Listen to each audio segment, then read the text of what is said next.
মা এদিকে একটু শোনো না। কি হয়েছে রে? 10 বার ডাকছিস কেন? দেখতে পাচ্ছিস না আমি কাজ করছি? সভ্য কোথাকার, সারাদিন খালি বসে থাকবে, ফোন ঘাটবে, আর কোনো কাজ নেই। এই ঝাঁটা দেখেছিস? ঝাঁটা দিয়ে বসিয়ে দেবো গায়ের উপর, ঝাঁটা দিয়ে বসিয়ে দেবো গায়ের উপর। মেয়ে কোথাকার। কি রে শোনা, বইয়ের তাকটা গুছাতে পারছিস না? পরীক্ষা হয়ে গিয়েছে, তোর বন্ধু বান্ধবকে দেখ গা, সব বইয়ের তাক গুছিয়ে রেখেছে, তুই এরকম নোংরা। তোর বাড়ি হলে আমি জীবনে তোর বাড়িতে যাব না, তোর বাড়িতে তো পোকা উঠবে। এই 10 দিন রেখে দিবি, তোর ঘর বাড়ি তো মুছবি না তুই, নোংরা।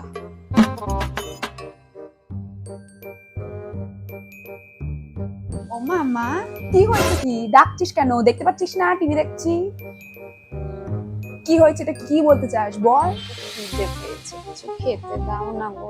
তাহলে খিদে পায়, কি খাবি? একটু আগে তো দুপুরবেলা খেয়ে উঠলে, আবার খিদে পেয়ে গেল এত তাড়াতাড়ি? নিজে করে খা, আমি পারবো না করে দিতে। সারাদিন খালি রাস রাস খাবে, এই করো ওই খাবো সেই খাবো।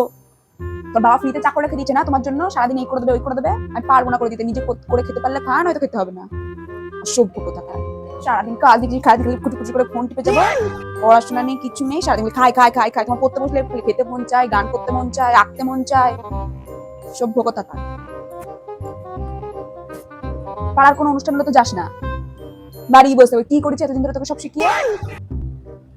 সভ্য কোথাকার। অন্যদিন পড়া কামাই করতে পারবে, একটা অনুষ্ঠান থাকলে সেদিন তো তোমার পড়া কামাই করতে খুব অসহ্য লাগে। অনুষ্ঠানে একটা নাচ গান করলে কি এমন মহাভারত অসহ্য হয়? একটা গান করতে পারো না, একটা নাচ করতে পারো না তুমি? আর আমি কি বলতেছিলাম, তো খাওয়ার কথা বলতেছিলাম, বললেই পারতো খেতে দেবে না, তারপরে পাড়ার অনুষ্ঠানে চলে যাবে।